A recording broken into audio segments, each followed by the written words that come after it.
సరే అయితే ప్రస్తుతం పాక్ ఆర్మీ చీఫ్ అసీం మునీర్ భారత్ కశ్మీర్ పై దాడి చేసే కుట్రలు చేస్తున్నారని వార్తలు వస్తున్నాయి. అసలు భారత్ పై దాడి చేసే సాహసం పాక్ చేస్తుందంటారు?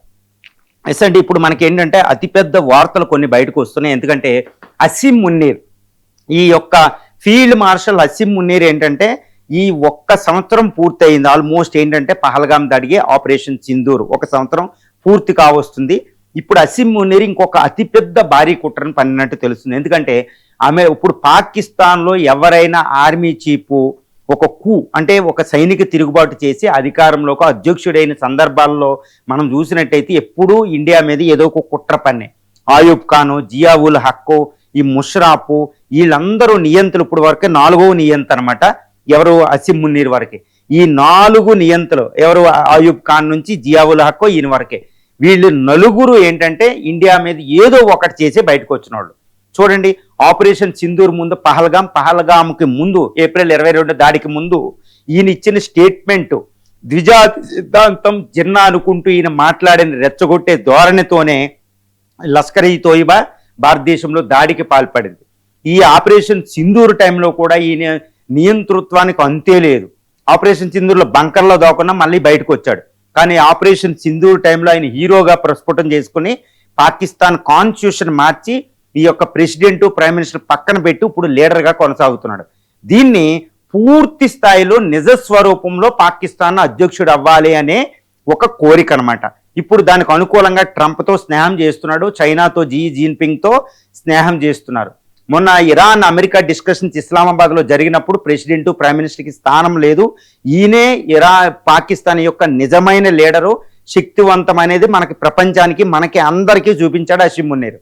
ఇప్పుడు దీన్ని నిజం చేసేసుకోవడానికి ఇంకా అధ్యక్ష పీఠంలోకి రావాలి అంటే ఇండియా మీద ఏదో ఒక కుట్ర పాల్పడాలి అనేది ఇప్పుడు ఈయన చేస్తున్నట్టు తెలుస్తుంది. ఇండియన్ ఆర్మీ కూడా హై అలర్ట్లో ఉన్నట్టు తెలుస్తుంది. ఇంటెలిజెన్స్ రిపోర్ట్ల ప్రకారం ఈయన కాశ్మీర్లో ఏదో ఒక దాడికి పాల్పడబోతున్నాడు అనేది తెలుస్తుంది. ఎందుకంటే ఇండస్ వాటర్ ట్రీటీని మన ఇండియా ఆపేసింది. పాకిస్తాన్లో కరువు వచ్చే పరిస్థితి, సూపర్ ఎల్నీనో, ఋతుపవనాలు ఫెయిల్ అయినాయి. కాబట్టి ప్రజలందరూ అశాంతితో ఉన్నారు. ఇలాంటి పరిస్థితుల్లో ఇండియా ఆపడం వల్ల ఇది వచ్చింది. చూడండి, నేను ఏం చేయాలి, ఇండియా నుంచి లాక్కుంటాను, అది ఒప్పుకునే లేదని ఏదో ఒక కుట్ర పన్నేటట్టు పాకిస్తాన్లో తీసుకొచ్చి ప్రభుత్వం వైఫల్యం చెందింది, ప్రజాస్వామ్యం ఎందుకు పనికిరాదు, నేనున్నాను అనుకుంటే ఏదో ఒక దాడికి పాల్పడతాడనమాట.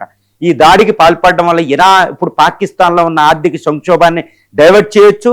Political parties, triple Pakistan peoples party, Pakistan P N Nawaz Sharif పార్టీని, మిగిలిన ముస్లిం పార్టీలు అన్నిటినీ నల్లిఫై చేసేసి అధ్యక్ష పీఠంలోకి ఆయన వచ్చే అవకాశం ఉందన్నమాట. దానికోసమే ఇండియాపై దాడికి పాల్పడబోతున్నాడు 6వ యుద్ధానికి అన్నట్టు మనకు తెలుస్తుంది.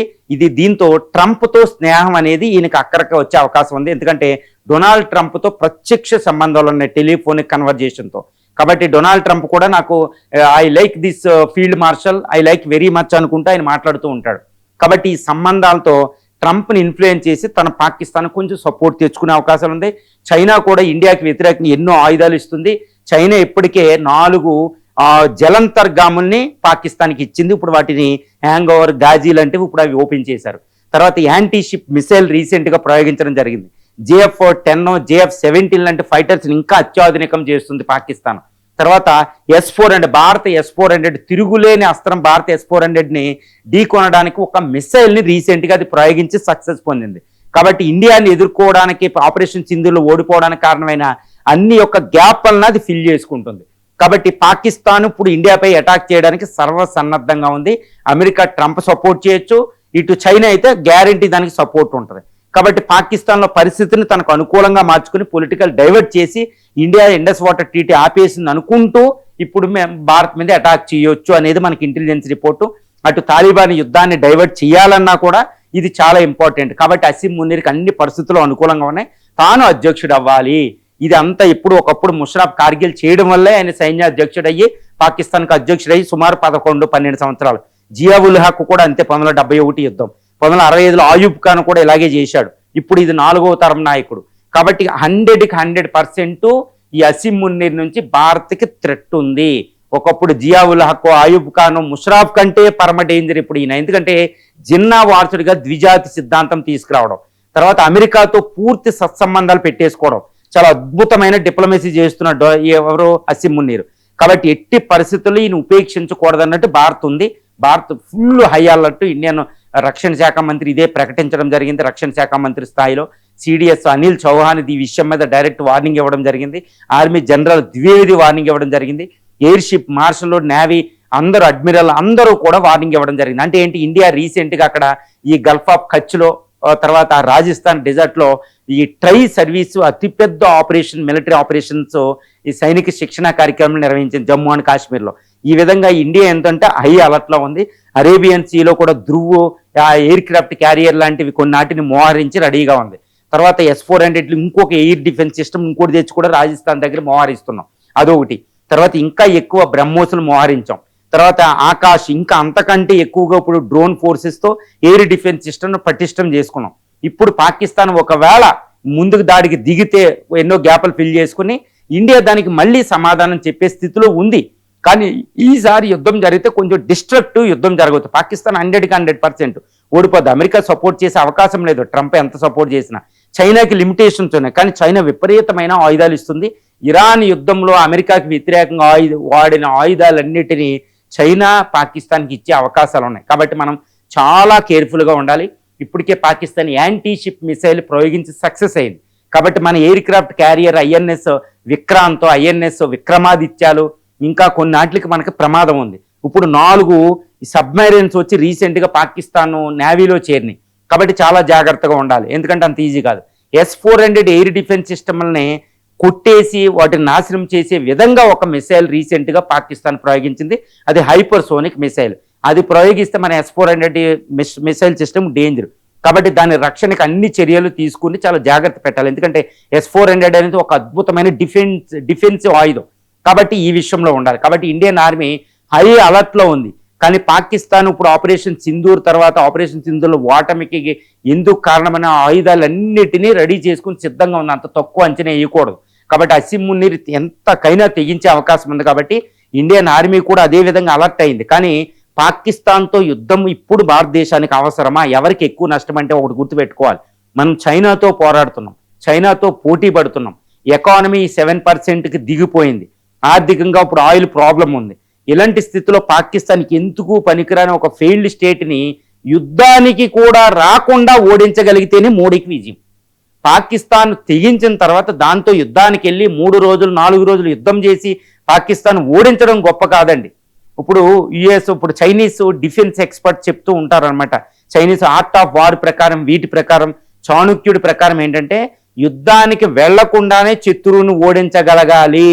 ఆ నీతిని ఇప్పుడు భారతదేశం ఫాలో అవ్వాలి. అందుకని పాకిస్తాన్ ఏదో చేస్తుంది, అది వచ్చిన తర్వాత మనం వెళ్ళి 3 రోజులు కాదు 4 రోజుల్లో గంటల్లో ఓడించేస్తాం.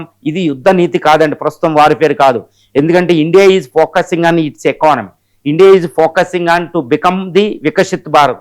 $30 ట్రిలియన్ బై 2047. దానికోసం 7% కాదు 12% వృద్ధి రేటు కావాలి. పాకిస్తాన్తో యుద్ధం చేయడం కాదు. ఈ టైంలో పాకిస్తాన్ యుద్ధానికి రాకుండానే దానికి సర్వనాశనం చేయడానికి కావాల్సిన వెపన్స్ మన దగ్గర ఉన్నాయి. అటు తాలిబాన్ అని, ఇటు POKలని, సింధు ప్రావిన్సుల్లోనూ, బలూచిస్తాన్ ద్వారా ఎన్నో ఉన్నాయి మనకి. వాటన్నిటిని మనం ఉపయోగించుకోవాలి. ఇంటర్నల్ అఫైర్స్లో ఇన్వాల్వ్ అవ్వకూడదు, పక్కోడు జోక్యం చేసుకోకూడదు వాడి సార్వభౌమత్వంలో అంటే కుదరదు ఇక్కడ. ఎందుకంటే అది యుద్ధంలో ఉన్నట్టే ఒక రకంగా పాకిస్తాన్. అసీం మున్నీర్ విష నాగు, ఎవరు జిన్నా కంటే పరమ డేంజరు.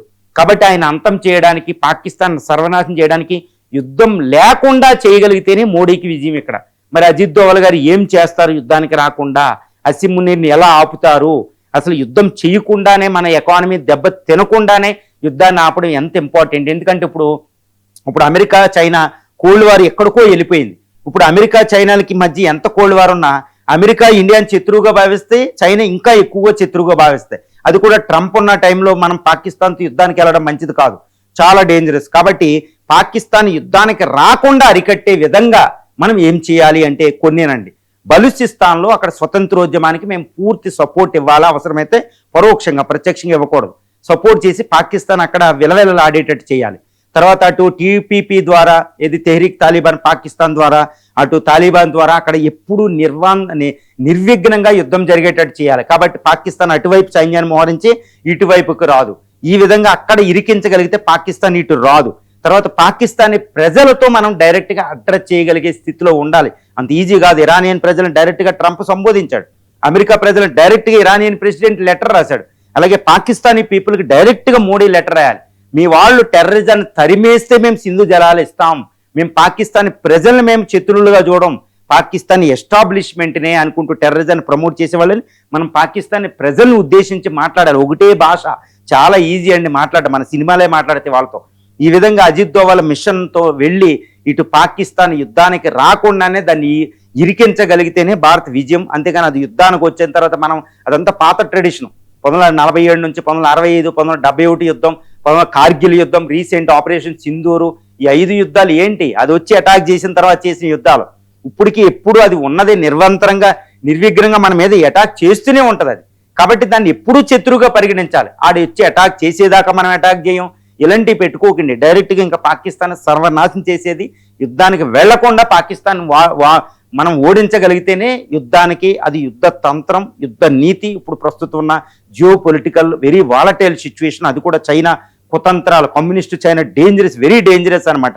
ఎందుకంటే దాని దగ్గర ఉన్న ఆయుధాలు మామూలు ఆయుధాలు లేవనేది ఇప్పుడు ఇరాన్ యుద్ధంలో మనకు అర్థమైపోయింది. PL-15 anti ship missile, YJ-20 లాంటివి, తర్వాత JF-17, J-35, J-20 mighty 5th generation fighters, చాలా డేంజరస్ ఆయుధాలతో అక్కడ పెట్టుకుంది, లేజర్ వెపన్స్తో. కాబట్టి వాళ్ళకి బైడు సహాయం చేస్తుంది. కాబట్టి పాకిస్తాన్ వెనకాల చైనా ఉంది అంటే మనకు అంత ఈజీ కాదు. మన ఎకానమీ ఓడిపోతుంది. మనం గెలుస్తాం కానీ మనం ఎకానమీలో చైనాతో ఓడిపోతాం. చాలా డేంజరస్. కాబట్టి యుద్ధం రాకుండానే అసీం మునీర్ని అంత ముందించే పరిస్థితి ఏంటంటే ఇజ్రాయెల్ యుద్ధ తంత్రం. ఇజ్రాయెల్ ఏం చేసింది? యుద్ధంలో ఏం చేస్తుందో IRGC లాంటి తనకంటే 50 రెట్లు శక్తివంతమైన ఇరాన్ని ఎన్ని తిప్పలు పెట్టింది ఇజ్రాయెల్ యుద్ధ తంత్రం మనం ఉపయోగించుకోవాల్సింది ఈ పరిస్థితిలో. కాబట్టి మోడీ తంత్రం ఏంటంటే, యుద్ధ తంత్రం ఎలా ఉండాలంటే ఇక పాకిస్తాన్ సర్వనాశనం చేయాలి. యుద్ధం అనే మాట పాకిస్తాన్ నోట్లోంచి రాకుండా చేయగలిగితేనే ఇండియాకి ప్రపంచం భయపడుతుంది అనమాట.